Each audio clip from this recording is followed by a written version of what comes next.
Okay, the International Arbitrage is here filming at Paradise Beach, the abandoned Four Seasons project. And in this video, we're going to talk a bit about if you are an owner manager raising less than $100 million from US investors. As I've laid out in other videos, you're going to want to use an international private investment fund to raise this money from US investors. Due to the new private fund advisor rules, you are going to need to have a certain amount of presence in the US so that US investors can see that there is some investor protection under the way the fund operates for them in the US. So while the oil field may be based in Nigeria, for instance, if the captive insurance company, if the employee benefit trust, if the key employees all have bank accounts in the US, then US investors will begin to see that the protection, the recourse that they have to the US legal system is not non-existent. And the reason we recommend private investment funds for owner managers raising less than 100 million is because it provides the owner manager with what is needed, which is basically a significant level of control. Now that does have to be balanced with investor protection. The reason why the owner manager needs control is because it is very difficult to communicate internationally. There are two cultures that you're dealing with. The US investor culture, many of your US investors may not have experience investing in your country or outside of the US directly, where they're aware of the dealings, the operational dealings on the front line of your country. And sometimes explaining these things can not only take a long time, it can be difficult, challenging.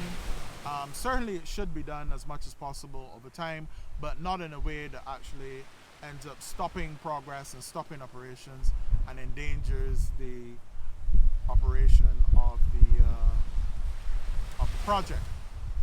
In this case of Four Seasons, if I remember correctly, there were some famous people like Simon, what's his name? Simon Cowley, and what's the other guy's name? He's in theater production. Sir Andrew Lloyd Webber and various other famous celebrities have pre-bought property at this development.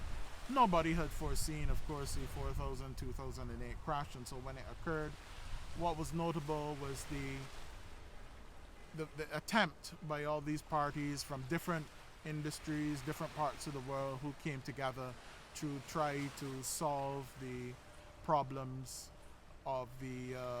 with the creditors and what have you. But sadly, unfortunately, it was not able to be done. But there are two main, aside from communication and the ability to operate effectively, there are two main things that owner managers need to consider. In Canada, in my experience, there are many small, and in London actually, there are many small owner-managed type companies that have listed both in Toronto and in London. And what is noticeable is that a lot of these companies, for some reason, grind to a halt. They have listed, gone through all the legal process, done all the things that needs to be done to be listed.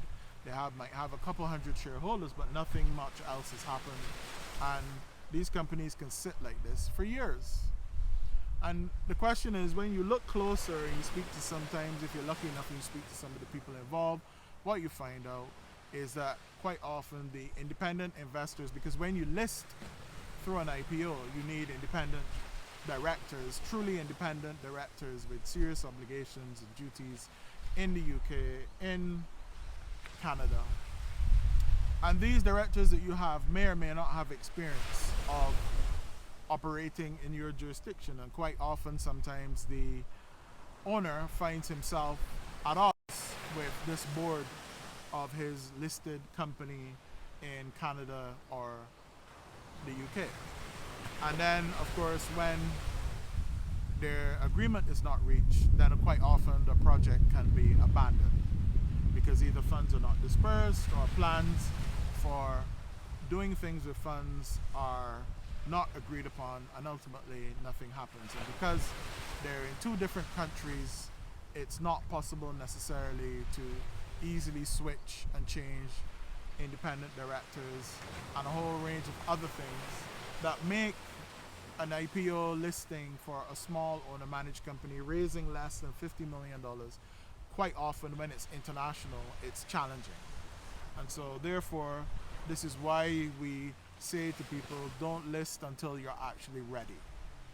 The other thing about IPOs is that when you do an IPO, you have to remember that your stock is free, it's unrestricted, it can be bought by anyone, and you are looking at engaging in a lot of corporate finance shenanigans like short selling and other things. I'm not saying this happens a lot, but you're open to these types of shenanigans. When you use a private investment fund, you have restricted stock, restricted securities. You have a lot more control over who can buy your shares, how much shares you actually issue. You have much more control when you're using a limited partnership over committees, governance mechanisms, and these types of things. There's just a lot more leeway for owner managers to navigate the international local divide. So this is why we recommend people use private investment funds in the first instance, so until they get to the right level where they can then, yes, use an IPO. And so think carefully and work with your advisors to establish when the time is right for you. And also spend time getting to know your independent directors. Make that investment, whether they're in London or in Canada. Make sure you invest the time because you're gonna need to be able to communicate with them eventually. Okay, that's it for now. Thank you on this episode of the International Arbitrage. This is a mahogany tree, by the way. Very nice.